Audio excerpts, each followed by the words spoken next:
Good morning, good afternoon, good evening. If you have not tuned in and this is your first time, my name is Reverend Shamitris Vital. I am the children and youth pastor at Mount Pleasant Baptist Church in Herndon, Virginia.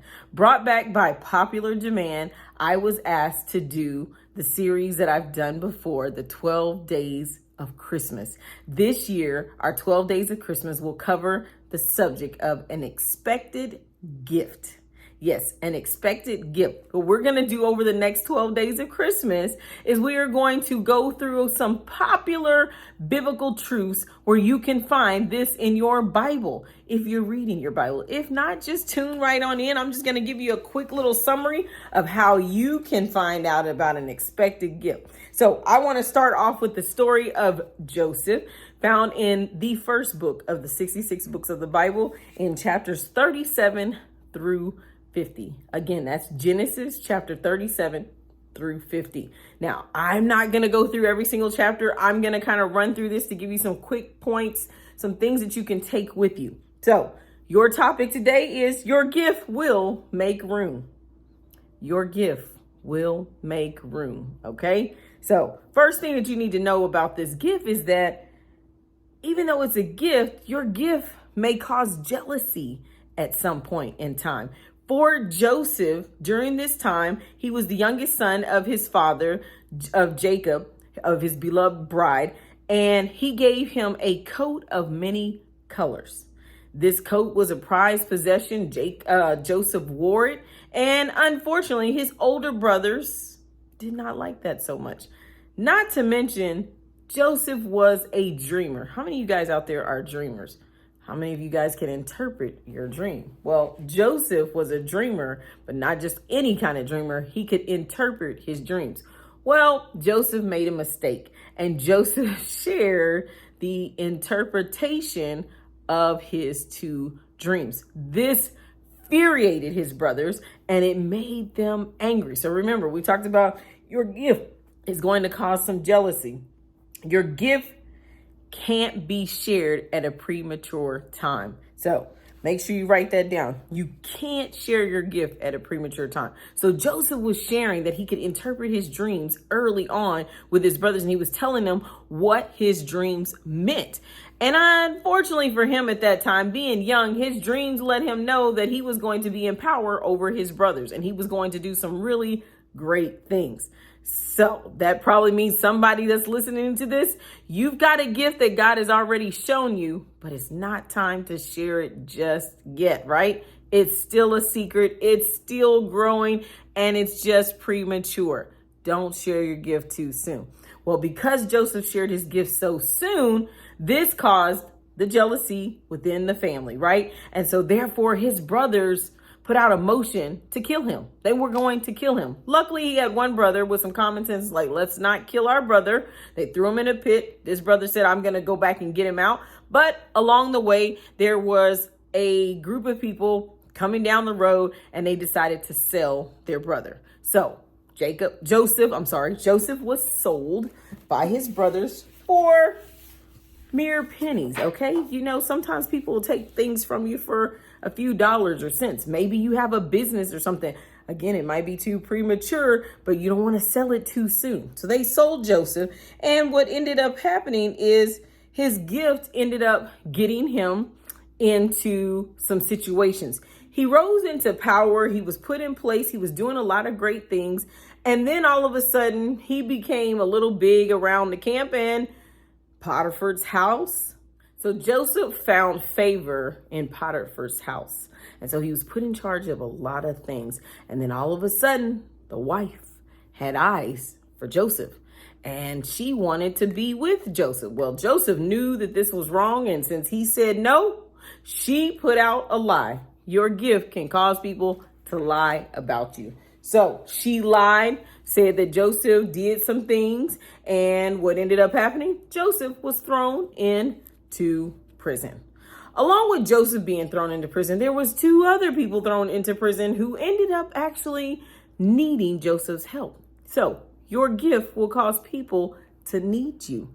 Yes, so during this time that he was in prison, the cupbearer as well as the baker were thrown in prison as well. And so they had some dreams that one night, and they asked for Joseph to interpret the dream, right? And so Joseph interprets the dream, and he tells both of them, please remember me. Your dream is going to cause people to forget you. Okay. So one of those dream interpretations was that one person was going to be killed and the other one was going to rise in power. Unfortunately, they didn't remember Joseph. Have you shared something with somebody and they got to a certain point, but they did not come back? They didn't look back to even thank you or say anything? Yeah, those kinds of things happen. So as we move along into the story, then what happened? So the cupbearer and the baker, they forget about him. And then all of a sudden, the head honcho in charge, Pharaoh, has a dream.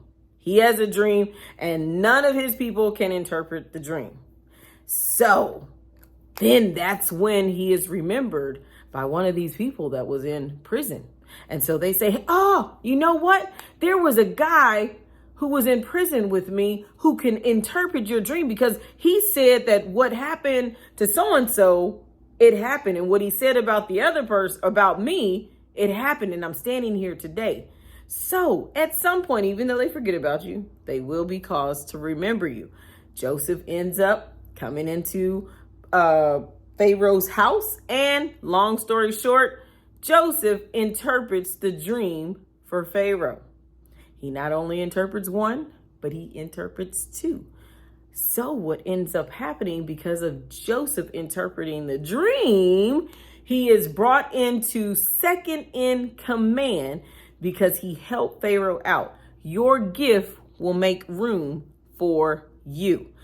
Joseph is put in second in charge, and what ends up happening is not only is he second in command, but now his family is in trouble. Yeah, it all comes back. He's been put in a whole nother country, but it all comes back. He is now ends up helping his family in disguise. They don't even know it, but basically at the end of this story, they do find out that it's Joseph, their brother that they sold, but their brother ends up helping them. So what is the point of Joseph's story? Of course, I did not go all the way into detail about this story, but just take for a moment about the gifts that you have, right?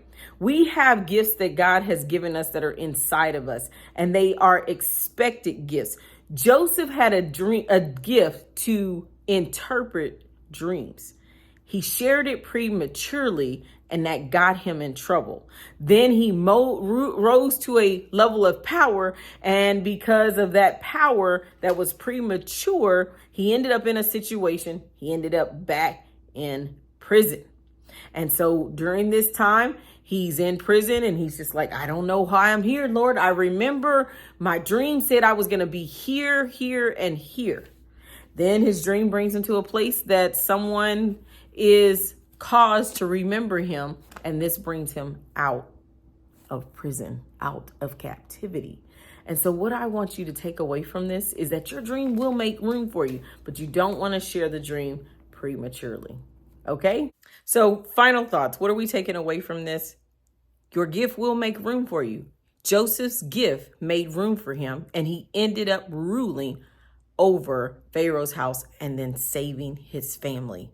Your gift is meant for a certain time and a particular time. It's an expected gift, right? You have expectations that what you have been shown, what you have given is going to come to pass. But guess what? In God's timing, only will it come to pass. We've got to be patient. We are expecting for our Christmases to be a certain way. We're expecting certain things, but everything happens for a reason, and it happens for a purpose, but only in God's timing. Got that? All right, that's a lot, but we just talked about Joseph. And so what I want to do is end this on a positive note. Remember, I told you I would I think I'm going to be pulling out two letters, because you're going to have to take these letters and put them together for our word. So the first one is F. Our first letter is F. And the second letter is I. So we have I. All right. So those are your two letters as we are working towards what is the vision of 2024. We are ending on an expected gift. I'll see you tomorrow for day 2 of the 12 days of Christmas. Peace out.